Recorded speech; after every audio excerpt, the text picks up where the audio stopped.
Her neçə yaşım olursa olsun, eğer başıma bir musibet gelse, birinci kimi əzləyərsən, hər kəsdə and olsun Allah'a belədir.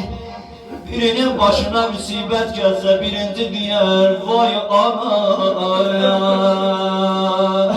Elə ki Hüseyin ağamda oxu sinəsindən çəkə bilmədi. Əllərini apardı kürəyinə, qucaq səslər dedi yandım Zəhra, yandım Zəhra.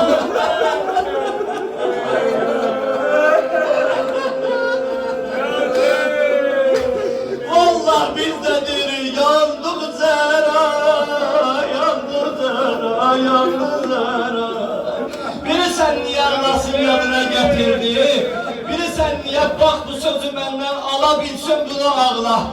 Hanım Zəhra ki xəstə yatağında Füzdə deyir gördü mü Hüseyin'i çağırdı. Bir de sinəsindeki mismar yarasını gösterir Hüseyin'e. Niye? Dedi Hüseyin burada lazımdır Hüseyin'den nur ile narı göre.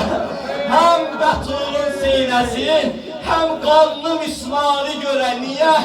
Koy o da bilsin fedai eşk olar xun irəyi. İndiden balam öyrənsin sinədən ox çəkməyi. Dedi Füzdə bir vaxt gələcək, bu mismarın böyüyü balamın sinəsinə daxil olayar. Hüseyin baktı